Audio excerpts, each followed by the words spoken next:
Photoshop? Yeah, hi. Is this the one that's on 10th Street? Yes. Okay. I was wondering if I could get an appointment today, like say after 3:30 for my son and myself to do back-to-backs. Let's say 3:45 just to be safe. Okay. Perfect. All right, thank you. All right, we'll see you then. All right. All right, bye. He was very friendly. What is going on, everybody? Welcome back to another episode of whatever this is. Today we're going to do something a little bit different. This video was actually supposed to come out last week, but because of the subject matter, I decided to push it another week to make it a little bit more timely. What we're going to get into today is a poster design for Martin Luther King. The holiday is coming up in, well, a day or a couple of, by the time you see this, you may have already gone past, but I'm designing the poster for the holiday and also going to be selling it up on the Etsy page, and I wanted to show you guys what went into it. I'm going to show you the entire process. Before we get into that, this video is completely ad-free and brought to you 100% by you viewers. If you wanted to partake in some extra freebies, things behind the scenes, other things that I do, writings, other stuff before everybody else gets it, you should check that out at patreon.com/Dave Connery. You can get involved in all of the good stuff that happens before it happens for everybody else, and things that I don't give to anybody else. So check that out. Again, patreon.com/Dave Connery. So you can see I'm in a little bit of a different environment today. I'm actually in my bedroom. This is my bedroom. You wouldn't believe all the stuff that I did just to get this place ready. It's not even really a great environment yet, but I'm planning on it being something. I wanted to test this out because I wanted to have a place that had better natural lighting and wasn't the dusty old studio all the time. I'll probably be back there again, but I do want to try different locales. Locales, really, it's the same freaking house. But I wanted to try different rooms in the house so that you guys can see what was up. But if you, like this, my room is a mess. You're only seeing the beauteous part of it. I actually hung that picture specifically for this video. I'll probably keep it or put something else there because I don't know if my wife loves that one right there, but we're gonna put it up there for now so you can see. But all the other stuff, like look, this is my bed. I have the lamp that's normally here on the desk, or the dresser. I have the lamp here on the thing, and then I've got a light back here that's kind of shadowing, putting light back here because it was too dark. It's a little bit darker here than it would normally be because it's been gray and rainy for the last few days, so it's not gonna be the best lighting. But at some point, I've got a big window here. At some point, that's gonna be really great natural lighting, and this is going to be, instead of a dresser, it's gonna be a tiny little desk. I just haven't found the right desk to put here because I don't have a whole lot of space, but it's gonna be a tiny little desk, and this is gonna be my workstation. Anyway, let's get to the real video. Now, I don't make any claims to Martin Luther King. He obviously was a figure for the civil rights movement in the 60s, and I wasn't born in the 60s. I'm not an African American. I don't lay any claim to Martin Luther King, but I was thinking to myself that we don't have a whole lot of civil rights leaders like him. We don't have anybody that is quite to his caliber anymore, and it's probably a good time for us to have somebody like that. We don't have that, and so we still look to the heroes. We still look to the men like him, or the women who stand up for things like that, who stand up against the tyranny, who stand up against the criminalization of being somebody different than a single white male, straight white male, whatever. All of that being said, this poster is not just about that. This poster, the one that I've designed for you today, what I did instead was I pulled a quote, and that quote says, "Life's most persistent and urgent question is, what are you doing for others?" And that quote struck me really hard because that's exactly where I'm at right now. I am in this mode of trying to figure out how I can serve people, how I can better serve you, how I can better serve the people that view my art, who buy my art, who do things because of what I've said. How can I serve that community that feeds me and keeps me going on all the creative stuff that I'm doing? So that's the quote, and now we're gonna build something based around that idea and the concepts of Martin Luther King in general. So just a little note, I originally was gonna talk about the exact process of everything that's happening that you're seeing on the screen right here. I was gonna talk about every little aspect, and so that you could see, what did I do here? What did I do there? But what I decided to talk about today instead is resistance and dealing with that. Now, I don't mean the kind of resistance that Martin Luther King put forth. I don't mean the kind of resistance of standing up in front of your oppressors. I don't mean that at all. What I mean is the oppressive feelings that come over us as we're trying to make the things that we're trying to make. This video, I was dealing with a lot of that resistance. If you're not familiar with that term, I highly recommend you go check out War of Art by Steven Pressfield. It's an excellent book and will give you a ton of perspective on the things that weigh us down as creative people, that keep us from the greatness that we have inside us. And it's something that every single one of us deals with.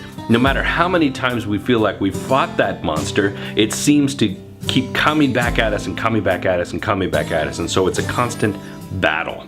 I've been dealing with that resistance for this video for over a week now, because let's be honest, this portion that I'm showing you right here, all of these steps, I created this over 10 days ago. And then I've told myself that I was going to go back and do this section of the video where I'm actually speaking to you. I was going to do this overdub, and I just wouldn't do it. And I didn't do it, and I didn't do it, and I kept finding reasons why I couldn't do it. Oh, it wasn't the right environment. Oh, I had too many other things to do.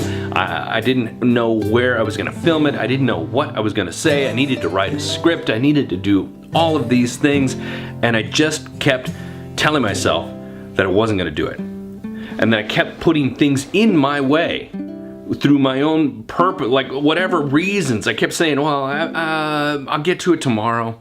I've got this other thing I need to do first. I gotta go put out the podcast. I gotta go write the newsletter. I gotta go do this other poster that I'm making. I've gotta go write another blog post. I've got all these other things. And all of those things were important, and I'm glad that I shared some of those with other people. But I kept putting this one off because I didn't know how it was going to shape up. I haven't done one of these videos in a while, and so I thought maybe I don't know what I'm talking about. Maybe this video won't be good because people won't understand my process so much. And I just wanted to say that that's a bunch of bullshit. Maybe you don't understand my process for this particular poster 100%, and one of these days I will make a poster and I will show you exactly every single step, and I will talk about every single step. But what's more important is that I get out here today and talk to you about what I'm doing here, because if I don't do this today and I don't get this video out to you, then who knows how long it'll be before I get back to it. And I made a commitment, I made a promise to myself, I made a promise to you that I would do this regularly. And so here I am again with that same pertinent question. What are you doing for others? So instead of me backing up against my resistance, I'm pushing forward into my resistance, and I'm getting in here and I'm doing what needs to be done. And I'm making this video and I'm recording this audio on top of it, and I'm rearranging my room and showing you that it's a complete mess, because it doesn't matter. None of that stuff matters. What matters is the execution. What matters is getting this piece out as quickly as I possibly can, because if I wait too long, it won't happen. Now, I don't know if I would ever be able to tap into the genius that was Martin Luther King Jr., but I do wonder to myself, what resistance did he deal with? And I don't mean the resistance of his oppressors. I mean, what resistance internally was he dealing with?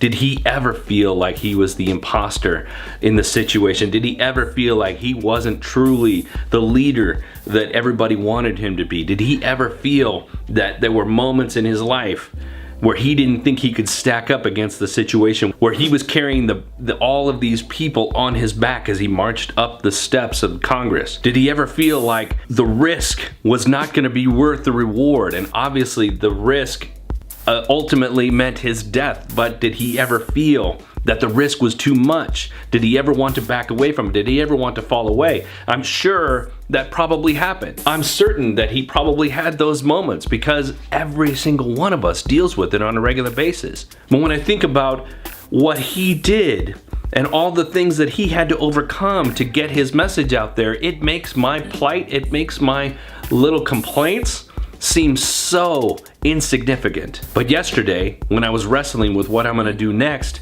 it felt like a mountain was on my back. And I know you felt that too.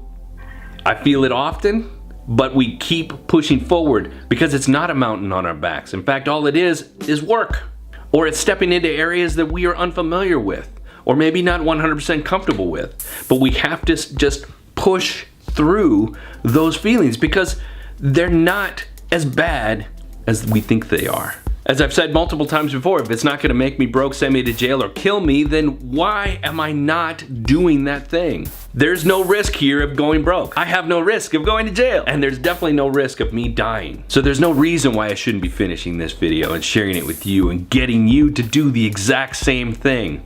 Stand up to the oppressors within yourself. The stuff in your mind that's telling you, you're no good, you can't do that, you've got other things that you could do with your life, you should be doing other things. Why would you waste your time doing that? You're better at this other thing. Don't even think that your dreams are ever gonna come true. Maybe those are not the exact words going on in my head, and maybe not the exact words going on in your head, but something like that is holding us back from the greatness that we are meant to achieve. And maybe the simple greatness is just me getting this video and it landing in the lap of somebody who needed to hear it. That's as much greatness as I can hope for right now. If it goes wild and goes big and people say, oh my God, David was the greatest video ever told, well, it's probably not gonna be that, but if it did that, then awesome. And I wouldn't have ever realized it if I just sat on my ass and did nothing. So in wrapping this up, I wanted to just talk about this poster for just a second. As you can see, the vibrancy of the colors, the edginess of the graphics, the tone of the contrasty image mixed with the bold color. I can't exactly say what drove me there, except for as you can see, the color theory that I picked from those different images, and it just felt right.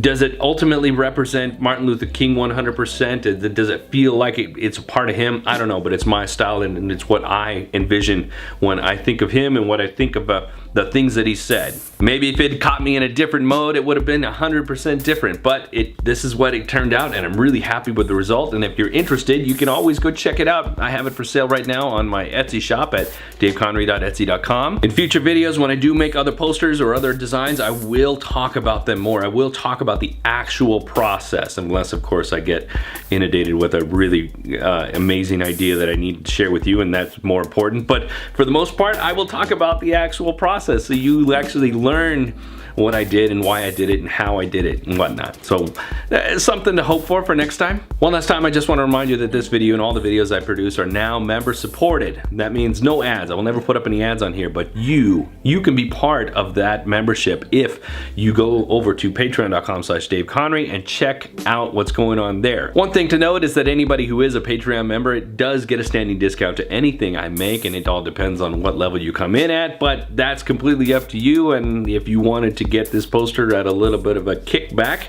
then you should go over to patreon.com/DaveConry and check us out.